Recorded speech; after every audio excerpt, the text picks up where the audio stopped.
அகிலேஷ் யாதவ் கொண்டுட்டு வந்த குற்றச்சாட்டு கிடையாது. சஞ்சய் சிங் கொண்டுட்டு வந்த குற்றச்சாட்டு கிடையாது. இல்ல பத்திரிகையாளர்கள் எடுத்துட்டு வந்த குற்றச்சாட்டுகள் கிடையாது.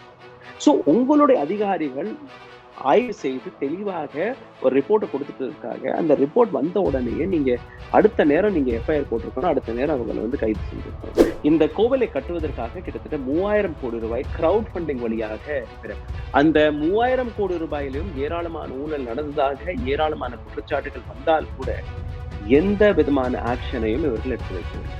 அந்த காணிக்கைகளை செலுத்திய நபர்கள் அரசாங்கத்திடம் நாங்க இதெல்லாம் கொடுத்தோம், அதுவும் போட்டோ ஆதாரம் வீடியோ எல்லாத்தையும் கொண்டே கொடுத்து எங்களுக்கு ரிசிப்ட் கிடைக்கலன்னு என்று கூறிய போது மக்களுடைய எதிர்ப்பை டாக்கிள் பண்ண முடியாமல் ஒரு சில நபர்களை கைது செய்திருக்கிறார். மொத்தம் 17 பேருடைய பேர். இதுல மிக முக்கியமான குற்றவாளிகள் யார் அதை ஃபர்ஸ்ட் நீங்க பாத்துருங்க. பிரைம் மினிஸ்டருக்கு மிகவும் நெருக்கமாக இருக்கக்கூடிய நபர் இவரே ஒரு குற்றச்சாட்டு வைக்கிறார். என்னன்னா சிசிடிவி அங்க வேலை பார்க்கல. 800க்கும் மேற்பட்ட சிசிடிவி ஃபுட்டேஜ் ஒட்டுமொத்த கோயில் வளாகத்துல பொருத்தப்பட்டது. இதுல இருக்கக்கூடிய பல ஃபுட்டேஜஸ்களை டிலீட் செய்திருக்கிறார்கள். இது மட்டுமல்ல, கவுண்டிங் ரூம்ல இருக்கக்கூடிய சிசிடிவி ஃபுட்டேஜ் முக்கியமாக ஆஃப் செய்யப்பட்டது. சம்பத் ராயோடைய டிரைவர் அவர் வீட்டுல ஒண்டியலுடைய சாவி வச்சிருக்காரு. அவருடைய பேக் யார்ட்ல 5 லட்சம் ரூபாய் கேஷ் எடுக்கப்பட்டது. இந்த ரிகவர் செய்யப்பட்ட கேஷ் நீங்க பாத்தீங்கன்னா 2 கோடி ரூபாய் கேஷா. 2024ஆம் ஆண்டிலிருந்து இதுவரை இந்த 2 வருஷத்துல 14,500 ரூபாய் சம்பளம் ஆகக்கூடிய நபர்களுடைய வாழ்க்கை தரம் இந்த டின்னு யாதவ் வீட்டுல 3 லக்ஸுரி கார்ஸ்கள் எடுக்கப்பட்டிருக்கு. யாருக்கிட்ட இருந்த பணம் வருது, எங்க பணம் போகுது, எங்க அவங்க எந்த பேங்க்ல கொண்டு போய் டெபாசிட் பண்றாங்க, அந்த கொடுக்கக்கூடிய பணம் எப்படி அது எடுக்கப்படுது, எதுவுமே அங்க கிடையாது. இதுக்கு மேல அவங்க எடுத்து வைத்த விஷயம், இந்த கோவிலை கட்டுவதில் அவருடைய மிகப்பெரிய பங்களிப்பு இருந்தது. அவரே இன்னைக்கு 6 வருஷம் கழிச்சு இந்த மாதிரி பிரச்சனை எல்லாம் கிளம்பினதுக்கு அப்புறம் இன்னைக்கு அவர் வந்து ஸ்டேட்மெண்ட் கொடுக்குறது, இந்த மாதிரி சிசிடிவி ஃபுட்டேஜ் வேலை பார்க்கல, நான் கம்ப்ளைண்ட் கொடுத்துருந்தேன். 6 இயர்ஸா நீங்க எங்க இருந்தீங்க? 3000 கோடி ரூபாய் வெறும் இந்த கோவிலுடைய கட்டுமானத்திற்கே வந்திருக்கு, கட்டுவதற்கு முன்னாடியே வந்திருக்கு. அப்போ கட்டி அமைத்ததுக்கு அப்புறம் எவ்வளவு பணம் வந்திருக்கு யோசிச்சுங்க. வாய்ஸ் ஆஃப் டிஎன் நடத்தும் கருத்தரங்கம், தேர்தல் முடிவு எழுப்பும் கேள்விகள், அறிமுக உரை தோழர் அகமது நதீம், மொழிபெயர்ப்பாளர், சிறப்புரை தோழர் மருதையன், இடதுசாரி செயல்பாட்டாளர். நாள் 27/6/2026 சனிக்கிழமை மாலை 6 மணி. இடம் படைப்பு அரங்கம், கோடம்பாக்கம் R2 காவல் நிலையம் எதிரில், கோடம்பாக்கம், சென்னை. அனைவரும் வருக.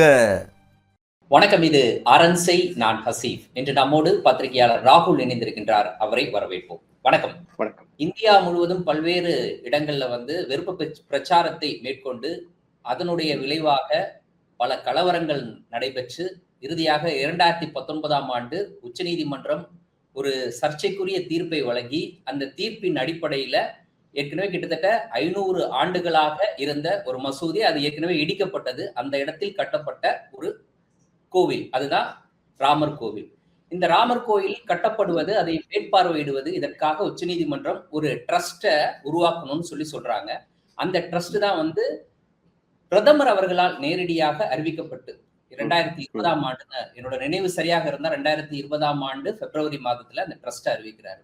இப்போது அப்படியாக அமைக்கப்பட்ட அந்த ட்ரஸ்ட் மீது ஒரு மிகப்பெரிய குற்றச்சாட்டு என்ன அப்படின்னா, ராமர் கோவிலுக்கு காணிக்கையாக வந்த பணத்தை கையாடல் செய்திருக்கிறார்கள் அப்படின்ற மிகப்பெரிய ஒரு குற்றச்சாட்டு வைக்கப்பட்டிருக்கு.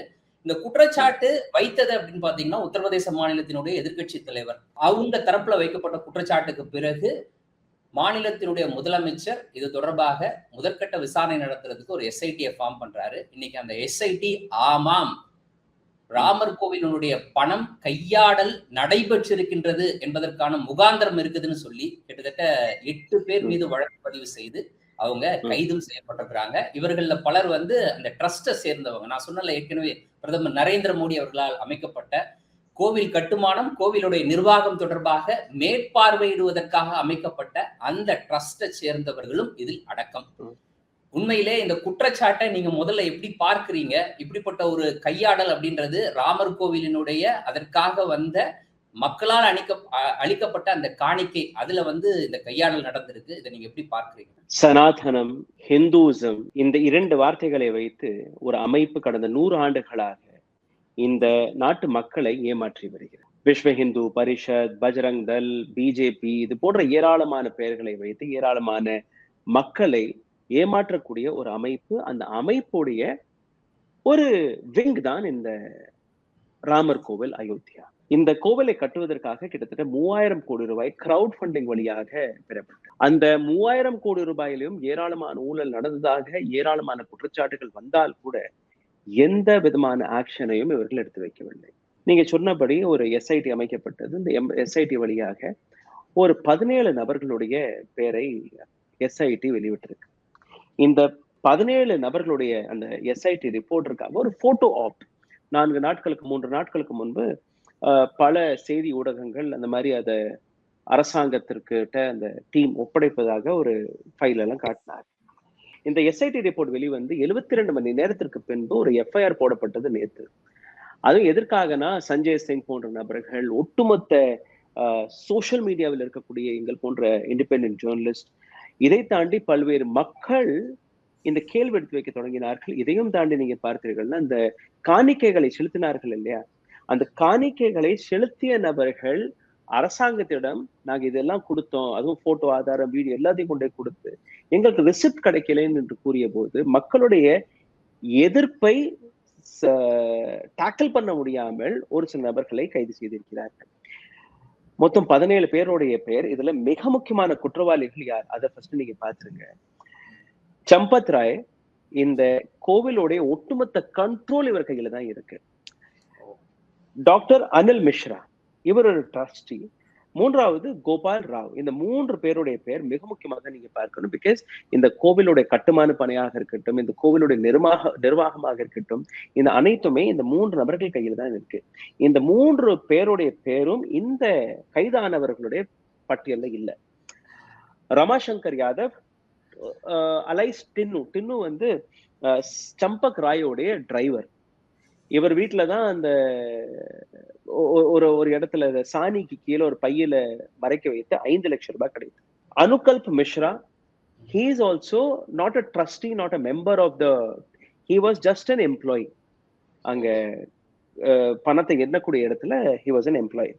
அவினிஷ் சுக்லா, கருணேஷ் பாண்டே, மனிஷ் யாதவ், லவ் குஷ், ரமாசங்கர் மிஸ்ரா மற்றும் சுபாஷ் ஸ்ரீவாஸ்தவா.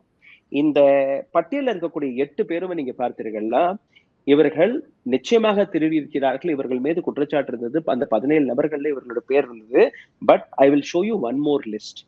இந்த லிஸ்ட்டை நீங்க பாத்தீங்கன்னா உங்களுக்கு புரிய வரும். யாரை முக்கியமாக கைது செய்திருக்க வேண்டுமோ அவர்களை இவர்கள் கைது செய்யவில்லை. யாரு? Sampat Rai. Sampat Rai who is the chief of temple trust, general secretary. இவருடைய பொறுப்பு என்ன, ரெஸ்பான்சிபிலிட்டி என்ன? Manage the entire arrangement of the temple. ரெண்டாவது Anil Mishra, he is not arrested. யார் இந்த நபர்? member of the trust. he is the assistant management, responsibility அவருக்கு கொடுத்திருக்கு கோவில் நிர்வாகத்தை. மூன்றாவதாக Gopal Rao, he was the construction officer, he was construction in charge. land வாங்குறது, கோவிலுக்காக நிலங்களை வாங்குவது, இது போன்ற விஷயங்களை கையாண்ட நபர் இவர். Tinnu, who is the driver of this person, இவர் வந்து கோவிலோட நிர்வாகத்தை லுக் ஆஃப்டர் செய்த நபர். இதுல இன்னொரு நபர் நீங்க பாத்தீங்கன்னா மிக முக்கியமான ஒரு நபர் கேடி திவாரி கைது செய்யப்படவில்லை. இந்த தங்கம் நகை எல்லாம் வருது இல்லையா, அதை கணக்கெல்லாம் எடுத்து வைக்கக்கூடிய நபர். So key members are not arrested. People who are working counting, அதுல லவ்குஷ் பாத்தீங்கன்னா the person who was arrested, he is counting officer. அதே மாதிரி Rajesh Pathak who is a counting officer, Manish Yadav who is a counting officer.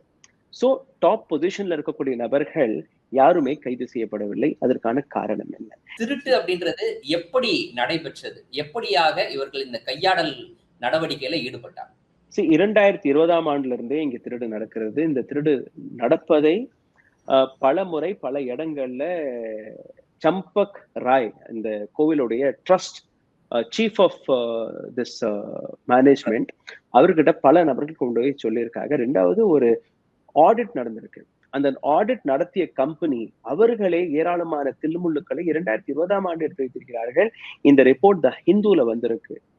Right? இந்த ஒட்டுமொத்த விஷயத்த நீங்க ஸ்டார்டிங்ல இருந்து பாருங்க. 2020ஆம் ஆண்டு ஒரு ட்ரஸ்ட் அமைக்கப்படுது. அந்த ட்ரஸ்ட்ல சுப்ரீம் கோர்ட் வழியாக சம்பக் ராய், நான் சொன்ன இந்த 4-5 பேருடைய பேரெல்லாம் கூப்பிட்டு இந்த கோவிலை கட்டுவதற்காக ஒரு ஃபண்டிங் அவர்கள் சேர்க்க ஆரம்பிக்கிறாங்க. Crowd funding. ஆமா, நாடு முழுவதும் நாடு முழுவதும். ஆமா, பணம் கோரப்பட்டது, பணம் கொடுக்கப்பட்டது. ஆமா ஆமா. இந்த கிரவுட் ஃபண்டிங் வரும்போது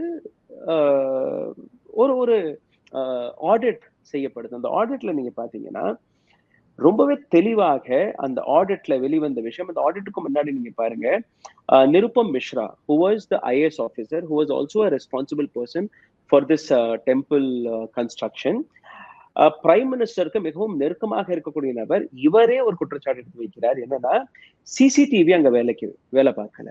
800க்கும் மேற்பட்ட சிசிடிவி ஃபுட்டேஜ் ஒட்டுமொத்த கோயில் வளாகத்துல பொருத்தப்பட்டது. இதுல இருக்கக்கூடிய பல ஃபுட்டேஜஸ்களை டிலீட் செய்திருக்கிறார்கள். இது மட்டுமல்ல, கவுண்டிங் ரூம்ல இருக்கக்கூடிய சிசிடிவி ஃபுட்டேஜ் முக்கியமாக ஆஃப் செய்யப்பட்டது.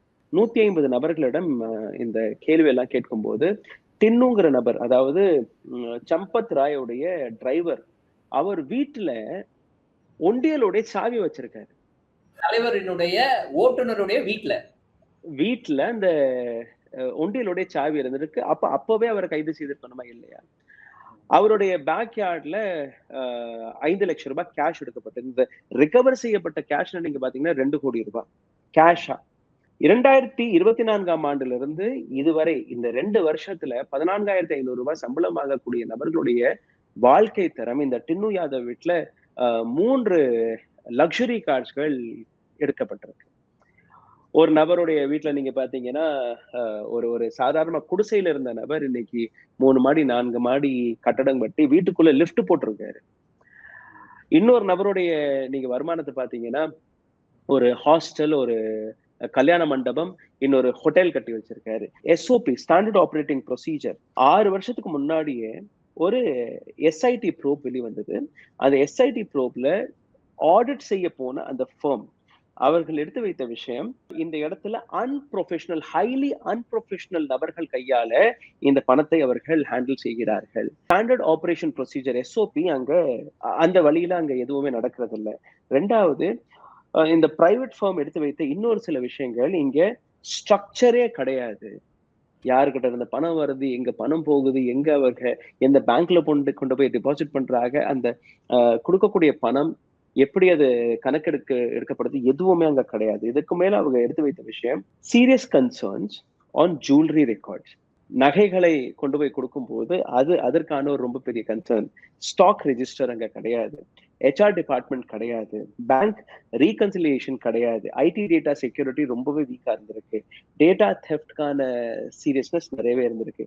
இது எல்லாமே இப்போ 2020ல இந்த ட்ரஸ்ட் அமைச்ச ஒரு சில மாதங்கள்லயே இந்த விஷயத்தை எடுத்து வச்சுட்டாங்க. சோ ஒரு 6 வருஷமாக அங்க வந்த பணத்துல இருந்து எல்லாமே கொள்ளையடிக்கப்பட்டது.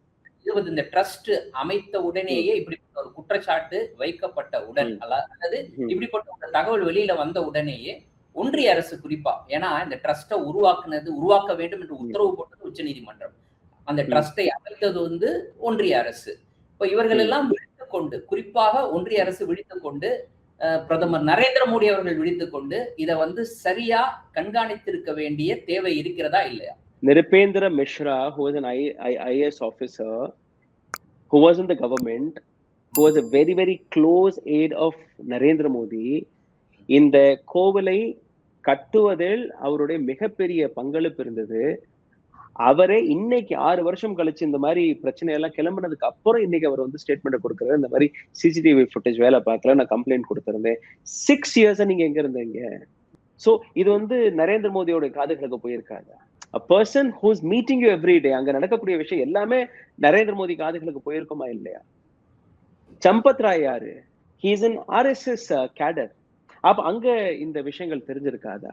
சோ ஒவ்வொரு இடத்துலயுமே இது ஒரு விதமா எப்படி நான் எப்படி பாக்குறேன்னா, ஒரு மிகப்பெரிய பணம் அங்க வந்திருக்கு. அந்த பணத்தை பல நபர்கள் பங்கு போட்டிருக்காங்க. இந்த 14,500 ரூபாய் சம்பளம் வாங்கக்கூடிய நபர்களுக்கு மாளிகை போன்ற வீடுகள், லக்ஸரி கார் என்ன, பிளாட்ஸ் நீங்க கோடிக்கணக்கான ரூபாய் பிளாட்ஸ் அங்க போயிருக்குன்னா இது வெறும் 200 கோடி ரூபாய்க்கான விஷயம் கிடையாது. இந்த 4-5-10 பேர் வந்து தே ஆர் இந்த ஃப்ரண்ட் ஸ்டேஜ். ஒரு 2 கோடி 3 கோடி 10 கோடி அடிச்சிருக்கக்கூடிய நபர்கள். பட் மெஜாரிட்டி பணம் யூனோ அங்க கோவிலுக்கு போகக்கூடிய நபர்கள் நீங்க பாத்தீங்கன்னா காதுல கூட கிடக்கக்கூடிய கம்மலை கூட உண்டியல போய் போட்டுட்டு வந்துருவாங்க, கையில கிடக்கக்கூடிய வலையில கலட்டி போட்டு வந்துருவாங்க. யூனோ தன்னுடைய சக்திக்கு மீறி அந்த கோவில்ல பணம் கொடுத்த நபர்கள் ஏராளம். 3000 கோடி ரூபாய் வெறும் இந்த கோவிலுடைய கட்டுமானத்திற்கே வந்திருக்கு, கட்டுவதற்கு முன்னாடியே வந்திருக்கு. அப்போ கட்டி அமைத்ததுக்கு அப்புறம் எவ்வளவு பணம் வந்திருக்கும் யோசிச்சு பாருங்க. ஒரு சிந்தி கம்யூனிட்டி ஒண்ணு இருக்கு மும்பைல. இந்த கோவில் கட்டுமான பணி தொடங்கிய உடனே அவங்க ஒரு 30 கிலோ வெள்ளி நம்ம கொடுக்கலாம்னு ஒரு டிசைட் பண்ணியிருக்காங்க. குரூப்ல போய் பேசும்போது நீனு போட்டா போட்டியில அது 200 கிலோ வெள்ளி சேர்ந்துருச்சு. 200 கிலோ பிரிக்ஸ். சம்பத் ராய்க்கு இந்த மாதிரி போன் பண்ணி இந்த மாதிரி நாங்க கொடுக்க ஆசைப்படுறோம். சரி நீங்க வாங்க, அயோத்தியாவுக்கு வாங்க நேர. அங்க போகும்போது அங்க வீடியோ ரெக்கார்டிங் எல்லாம் எடுக்கப்படுது, போட்டோ எல்லாம் எடுக்கப்படுது. இந்த வெள்ளியை வாங்கின உடனே அவங்க என்ன சொல்லியிருக்காங்கன்னா, இந்த வெள்ளி தரமான வெள்ளியா இல்லையா, ஒரிஜினல் வெள்ளியா இல்லையா, இதை வந்து நாங்க சரி பார்த்ததுக்கு அப்புறம் உங்களுக்கு நாங்க ரெசிப்ட் கொடுக்குறோம். This happened in 2024. அதுக்கான ரெக்கார்ட்ஸ் இருக்கு. இன்னைக்கு 2 வருஷம் முடிஞ்சிருச்சு. பல முறை அவங்க வந்து போன் போட்டு கேட்டிருக்காங்க ரெசிப்ட் எங்களுக்கு வேணும்னு. அதுக்கப்புறம் கொஞ்ச நாளைக்கு அப்புறம் தானே கொடுத்தோம், வேண்டாம், நல்ல இடத்துக்கு தான் போயிருக்கோம். இப்ப இந்த பிரச்சனை வந்ததுக்கு அப்புறம் இதே அமைப்பு மறுபடியும் சம்பத் ராயன் மற்ற நபர்களை கான்டாக்ட் செய்து கேட்கும்போது எந்த விதமான பதிலும் கிடையாது. அனிதா என்கிற ஒரு பெண்மணி, ராமாயணத்துல ஒரு கேரக்டர் இருக்கு கருடா. கருடாவிற்கு இந்த காக்கா தான் கதை சொல்லுமா. ஸோ ஒரு அந்த ராமாயணத்துல வரக்கூடிய ஒரு கேரக்டர் காக் பசுந்தி, அந்த காக்காவுடைய பேர் காக் பசுந்தி. அந்த வடிவத்துல ஒரு பெண்மணி சுனிதா என்கிற பெண்மணி எப்படியும் ஒரு 1 கிலோ 2 கிலோ மேலேயே இருக்கும் அந்த காக்கா. அது போய் அன்பளிப்பா கொடுத்திருக்கு இந்த கோவிலுக்காக. அந்த காக்காயை காணும். தங்கத்திலயா? இல்ல வெள்ளியில. பட் நீங்க 2 கிலோ வெள்ளி நீங்க அன்னைக்கு 1,40,000 இல்ல 2 லட்சம்னு வச்சா கூட இன்னைக்கு தேதியில அது ஒரு 10 லட்சம் ரூபாய். 200 கிலோ வெள்ளி அன்னைக்கு காலகட்டத்துல 1.5 கோடின்னு வச்சீங்கன்னா கூட இன்னைக்கு டயத்துல அது 7 கோடி ரூபாய். சோ ஜஸ்ட் இமேஜின், இந்த மாதிரி ஏராளமான நபர்கள், இதெல்லாம் ஆன் ரெக்கார்ட்ல இருக்கக்கூடிய விஷயங்கள், போட்டோ படம் இருக்கக்கூடிய விஷயங்கள், ரெஜிஸ்டர் ஆன விஷயங்கள். இப்ப கோவில் ஒண்டியல்ல போடக்கூடிய பணமாக இருக்கட்டும், கோவில் ஒண்டியல்ல போடக்கூடிய நகைகளாக இருக்கட்டும், அங்க வந்து ஒரு வெறித்தனமாக மக்கள் அங்க பணத்துக்கு அள்ளி கொட்டினாங்க. ஏழையாக இருக்கக்கூடிய ஒரு பெண்மணி காதுல இருக்கக்கூடிய கம்மல உள்ள ஒண்டியல போடுதுன்னா நீங்க யோசிச்சு பாருங்க. கடவுளிடம் முன்வைக்கிறேன், அதற்காக என்னுடைய காணிக்கையை செலுத்துகிறேன் நம்பிக்கையின் அடிப்படையில அதை அவங்க செய்யறாங்க. அதை நம்ம தவறு சொல்ல முடியாது. காணிக்கையாக கொடுத்த அந்த நகைய கரெக்டா ரெக்கார்ட் பண்ணி அது எங்க டெபாசிட் பண்ணணும், அந்த இடத்துல டெபாசிட் பண்ணி இருக்கணும். இது எங்க போச்சுன்னே தெரியாது. ரெக்கார்ட்ல இருக்கக்கூடிய விஷயங்களே அங்க தெரியாது. ரெக்கார்ட்ல இல்லாத பொருட்கள் எல்லாம் எங்க போயிருக்குன்னு யாருக்கும் தெரியாது. கொத்து மதிப்பா ஒரு 200 கோடி ரூபாய் கணக்கு போட்டிருக்காங்க. But the number is very very high. It is not 200 crores. வெளியில வந்து ஓப்பனா சொன்ன நபர்கள் ஒரு சிலர், அதுல இருந்து நம்மளால புரிஞ்சுக்க முடியுது இவ்வளவு பணம் போயிருக்கிறதுக்கான வாய்ப்பு இருக்கு அப்படின்ட்டு. இன்னும் சொல்லாமல் எத்தனை பேர் இருக்காங்க, இல்ல நான் இந்த பணத்தை கொடுத்தேனா இல்லைன்னா இந்த பொருளை கொடுத்தேனா எனக்கு வந்து ரசீது உங்க கொடுக்கணும் அப்படின்றது கூட தெரியாம பலர் பொருளை கொடுத்திருக்கலாம், பணத்தையும் கொடுத்திருக்கலாம். இதெல்லாம் நடந்திருக்கிறதுக்கான வாய்ப்பு இருக்குல்ல. There is an SOP. அந்த SOP ஃபாலோ செய்யப்படல. There is an audit company. அந்த ஆடிட் கம்பெனி இது எல்லாமே லிஸ்ட் அவுட் பண்ணி சொல்லியிருக்காங்க. அந்த ஆடிட் கம்பெனி கொடுத்த ரிப்போர்ட் நிச்சயமாக பிஎம் ஆபீஸுக்கு போயிருக்கும். நிச்சயமாக அந்த ட்ரஸ்ட் வழியாக சுப்ரீம் கோர்ட்டுக்கும் போயிருக்கும். ஸோ இத்தனை இடங்கள்ல வந்த ரிப்போர்ட் எப்படி அந்த ரிப்போர்ட்டை கவனிக்காம எப்படி the report clearly says they are unprofessional people. They don't know how to handle the money. They don't know how to handle the jewelries which is coming. ரொம்ப தெளிவா ஒவ்வொரு விஷயத்தையும் அவங்க வந்து புட்டு எடுத்து வச்சிருக்காங்க. அதுக்கப்புறம் இப்ப நிருபம் ராய் கொடுக்கக்கூடிய பதில், கவுண்டிங் சென்டர்ல சிசிடிவி ஃபுட்டேஜ் டிலீட் செய்யப்பட்டிருக்கிறது, சிசிடிவி ஆஃப் பண்ணியிருக்காங்க. all this is coming after when there is so much of hue and cry. மக்கள் இன்னும் அந்த கீ பீப்புள் கைது செய்யப்படல. அவங்கள சப்போர்ட் பண்றதுக்காக, அவங்கள காப்பாத்துறதுக்காக இன்னைக்கு என்ன சொல்றாங்கன்னா, தேவதுல்லிய, அதாவது கடவுளுக்கு ஈக்குவலான நபர் தான் சம்பக் ராய். அவர் 10க்கு 10 அறையில தங்குறாரு, தரையில படுக்கிறாரு, ஒரு நேரம் சாப்பிடுறாரு. That is his personal choice. அவருக்கு கீழ தானே இது எல்லாமே இயங்குச்சு. அவருக்கு எல்லாமே தெரிஞ்சு தானே எல்லாம் நடந்திருக்கு. சோ அவர் வந்து தரையில படுக்கிறாருன்னா, அவர் கிரிமினலா இருக்க முடியாதுன்னு எப்படி நீங்க சொல்றீங்க? செகண்ட்லி, ஒரு கமிட்டி, ஒரு எஸ்ஐடி ஃபார்ம் செய்யப்பட்டு, அந்த எஸ்ஐடி வழியாக வெளிவந்த ரிப்போர்ட்ல the number one accused is Champath Rai, and Champath Rai is not arrested till now.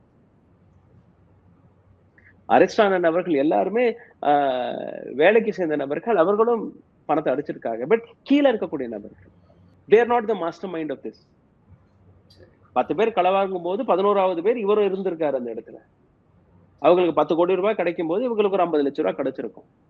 இப்போ இப்படிப்பட்ட குற்றச்சாட்டை எதிர்கட்சிகள் வைத்த போது யோகி ஆதித்யநாத், உத்தரப்பிரதேசத்தினுடைய முதலமைச்சர், சொன்ன ஒரு வார்த்தை எனக்கு நல்லா ஞாபகம் இருக்கு. என்ன சொல்றாருன்னா, இவர்களுக்கெல்லாம் வந்து ராமர் மீது நம்பிக்கை இல்லை, ராமர் கோவில் மீது நம்பிக்கை இல்லை, இவர்கள்லாம் இப்படி ஒரு குற்றச்சாட்டை வைப்பதற்கான தகுதியான நபர்களா அப்படின்ற ஒரு கருத்தை அவர் முன்வைத்தார். நீங்க எப்படி பாக்குறீங்க அந்த கருத்தை? எதிர்கட்சிகள் குற்றச்சாட்டு எடுத்து வச்சாங்க, அதுக்காக ஒரு பொலிட்டிக்கலா ஒரு பதில கொடுத்திருக்காரு. ஓகே, இந்த எஸ்ஐடி ரிப்போர்ட் உங்களுடைய அரசாங்கம், உங்களுடைய ஐஏஎஸ் ஆபீசர்கள் கொண்டு வந்த ரிப்போர்ட்டா இல்லையா? இது எதிர்கட்சிகள் கொண்டு வந்த ரிப்போர்ட் கிடையாது இல்லையா? அந்த அதிகாரிகளுடைய பேரை நான் உங்களுக்கு காட்டுறேன். அதிகாரிகள் யாரு? லக்னோல இருக்கக்கூடிய கமிஷனர், லக்னோவுடைய commissioner Vijay Vishwas Pant, 2004 batch IAS officer, who's working with Uttar Pradesh government. Kiran Shivkumar IPS, 2008 batch IAS officer, IG Lucknow. இவரும் உத்தர பிரதேஷ் அரசாங்கத்துல வேலை பார்க்கக்கூடிய நபர். மூன்றாவது நீல் ரத்தன் குமார், யூபி உடைய ஃப்ராடன்ஸ் and accountant service, 1986, very senior IAS officer. இந்த 3 நபர்களுமே அரசாங்கத்துல இப்ப பணிபுரியக்கூடிய நபர்கள். இது யோகி ஆதித்யநாத்துடைய பியூரோக்ரேட் கொண்டுட்டு வந்த ரிப்போர்ட். இது வந்து அகிலேஷ் யாதவ் கொண்டுட்டு வந்த குற்றச்சாட்டு கிடையாது, சஞ்சய் சிங் கொண்டுட்டு வந்த குற்றச்சாட்டு கிடையாது, இல்ல பத்திரிகையாளர்கள் எடுத்துட்டு வந்த குற்றச்சாட்டுகள் கிடையாது. சோ உங்களுடைய அதிகாரிகள் ஆய்வு செய்து தெளிவாக ஒரு ரிப்போர்ட்டை கொடுத்துட்டு இருக்காங்க. அந்த ரிப்போர்ட் வந்த உடனே நீங்க அடுத்த நேரம் நீங்க எஃப்ஐஆர் போட்டிருக்கணும், அடுத்த நேரம் அவங்களை வந்து கைது செஞ்சிருக்கணும். அந்த 17 நபர்களுமே கைது செய்யப்பட்டிருக்கணும். இங்க வந்து கண்துடைப்பதற்காக ஒரு 8 பேரை கைது செய்திருக்காங்க.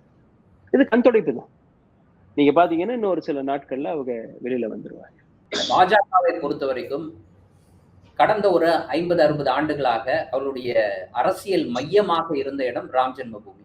அப்படிப்பட்ட ஒரு இடத்துல கடைசியில் கோவில் கட்டப்பட்டது. நான் தொடக்கத்துல சொன்னது போல எதையெல்லாம் கடந்து இறுதியாக கோவில் கட்டப்பட்டதுன்னு நமக்கு நல்லா தெரியும். அப்படிப்பட்ட ஒரு இடம் அப்படின்றது, அதற்கு எதிராக இப்படிப்பட்ட குற்றச்சாட்டுகள் வைக்கப்படுது. இல்லைன்னா தொடக்கத்திலே நீங்க சொன்னது போல 2020 வந்து இப்படிப்பட்ட ஒரு குற்றச்சாட்டுகள் முன்வைக்கப்படுதுன்னா எவ்வளவு சரியாக, இல்லைன்னா எவ்வளவு விழித்து கொண்டு வந்து அந்த விஷயத்த முக்கியத்துவம் கொடுத்து அந்த பிரச்சனைகளை தீர்ப்பதற்கு பாஜக முயற்சி செஞ்சிருக்கணும், இல்லைன்னா களம் இறங்கிருக்கணும். அப்படி அவங்க செய்யல அப்படின்னா ராம் ஜென்ம பூமி அப்படின்ற அந்த விஷயத்த பாஜக எப்படியாக பார்க்குதுன்னு நாம புரிஞ்சுக்கலாம். ராம் ஜென்ம பூமி ஒரு அரசியலுக்காக, அரசியல் லாபத்திற்காக அவர்கள் கையில் எடுத்த ஒரு விஷயம். பிஜேபிக்கோ, ஆர்எஸ்எஸ் இருக்கோ, விஸ்வ ஹிந்து பரிஷத்துக்கோ, பஜ்ரங் தளுக்கோ அல்ல இது போன்ற எந்த அமைப்பிற்குமே ஹிந்துசம் என்றால் என்னவென்கிற ஒரு பேசிக்கான நாலேஜ் கூட கிடையாது. ஹிந்துத்வா, ஹிந்துசம் என்கிற பெயர்ல அவர்கள் தனக்கான லாபத்தை பார்க்கக்கூடிய வேலையை தான் பார்க்கிறார். இந்த அமைப்புல இருக்கக்கூடிய நபர்கள் யாருக்குமே அது கோவிலாக தெரியாது. அந்த கோவில் வந்து ஒரு பிசினஸ் சென்டர், ஒரு ஏடிஎம் மெஷின், எப்படி அங்க இருந்து பணம் பார்க்கலாம். சோ அந்த மாதிரியான நபர்கள்ட்ட நீங்க போய் சனாதனத்தை பற்றியோ இல்ல ஹிந்துசத்தை பற்றியோ உங்களால எதிர்பார்க்க முடியாது. ஹிந்துத்வா வேற, ஹிந்துசம் வேற. இதை நம்ம எல்லாருமே புரிஞ்சுக்கணும். அண்ட் தீஸ் பீப்புள் ஆர் ஹிந்துத்வவாதிஸ். அவர்களுக்கு பணம் மட்டும்தான், அவர்களுக்கு சாசனம் மட்டும்தான், அவர்களுக்கு அரசியல் மட்டும்தான், வேற எதுவுமே கிடையாது, வேற எதுவும் தேவையும் அல்ல.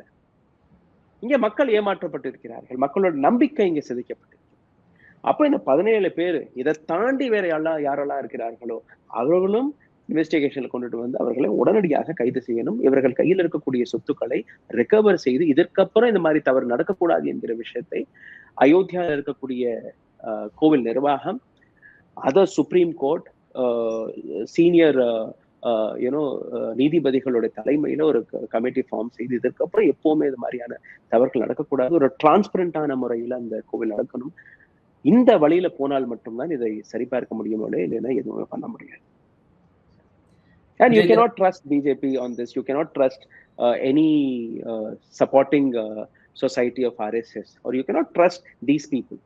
இல்லைன்னா 6 வருஷமா கொள்ளடிச்ச பணத்திற்கான எந்த எவிடன்ஸுமே கிடையாது. இன்றைய தினம் எங்களோடு இணைந்து பல்வேறு தகவல்களையும் கருத்துக்களையும் பகிர்ந்து கொண்டமைக்கு நன்றி. Thank you so much. மீண்டும் ஒரு நேர்காணலில் சந்திப்போம். நன்றி நண்பர்கள். அரண்சை நண்பர்களுக்கு வணக்கம். அரண்சை ஊடகம் சுயேட்சையாக இயங்குவதற்காகவே உருவாக்கப்பட்டது. நாம் செய்கிற வேலை உண்மையிலேயே மக்களுக்காக செய்கிறோம் என்பதை நீங்கள் நம்பினால், வாய்ப்பு இருந்தால் இந்த ரேசர் பே QR கோடுக்குள்ளே நீங்கள் அதை ஸ்கேன் பண்ணி எங்களுக்கு உங்களால் இயன்றதை விருப்பம் இருந்தால் ஆதரவு தெரிவிக்கலாம். ஆதிரை புத்தக வடிவில் திரைக்கதை புத்தகத்தை பெற டிஸ்கிரிப்ஷனில் உள்ள எண்ணிற்கு வாட்ஸ்அப் செய்யவும்.